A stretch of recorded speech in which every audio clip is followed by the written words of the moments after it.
everyone, and welcome to another episode of Coffee with Carl. I'm your host, Carl Zoellner. I'm one of the attorneys with Anderson Business Advisors, and today's subject is land trusts. When we talk about land trust, we're talking in regards to real estate. It is a grantor trust that we use as a title holding vehicle on property so that we can use it for a few different purposes. Just as a quick overview, one of the purposes can be to remove your name from title. Another one of the purposes could be preventing churning of title. And the third could be to, say, avoid or mitigate transfer tax in some states that try to charge transfer tax when you're moving, say, your own property into an LLC or something along those lines. So let's get started here. A land trust. It's basically like putting your house in a box, meaning when I put, or what shows ownership of a property is the name that shows up on title. When using a land trust, the name of the trust shows up on title as well as the name of the trustee. So there's lots of videos out there from Anderson on land trust. As usual, I just want to go into the basics. For me, the biggest benefit of a land trust is going to be that removing my name from title. So say if I have a rental property and it's in a litigious state, let's say, and I want to remove my name, I'm also a resident of that state, I'd like to remove my name from it just so people cannot see what I own. Now, caveat to land trusts, number one is they do not provide asset protection. As grantor trusts, it means the grantor can change it, still has control over it, so ultimately there's no asset protection involved.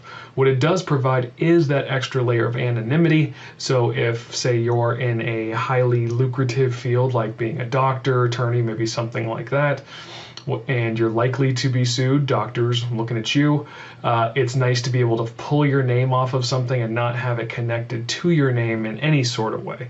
What's nice is, or the way they're set up is that when I go into my county recorder's office, or if I'm using, more than likely I'll just say use a title company, when I put my name on, or the land trust name on the title, it shows up as, say it's 123 Main Street Trust, it'll show up as 123 Main Street Trust, and then it'll list the trustee. Now, another layer here that we can add to that trust is instead of having an individual as a trustee, so say if it was my, like I said, same investment property, normally when I set up a land trust, most people would assume, well, I'll just use myself as trustee. It would show up as 123 Main Street Trust with Carl Zoellner as trustee. Or some places will record it as Carl Zoellner as trustee of 123 Main Street Trust. So I don't want that. I want my name not to show up on there at all, so I don't look like I'm connected.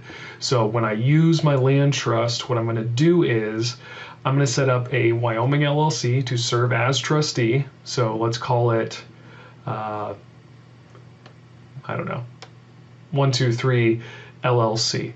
So what it'll show up as when I record it now would be 123 LLC as trustee of 123 Main Street Trust. In this way, we can take our name off of title as well as bring that extra layer of anonymity. In a subsequent video, I'm going to talk about the benefits or how we extend asset protection coverage to that land trust, since we know now that land trusts do not provide anonymity. So I'll catch you on the next episode with that one. As always, please take advantage of all of our free content. There's a ton of videos out there on our Anderson Advisors YouTube channel, as well as if you need a consult, have questions, please always feel free to get a hold of us. Also, lots of classes always coming up. Would love to see any of you at a 3-day class, get a chance to meet in person. And let me know, as usual, what you think of the videos. I like doing them. Hope you guys are enjoying them. Until next time, this is Carl Zoellner, and we'll delve deeper into land trusts in the next video. Thanks.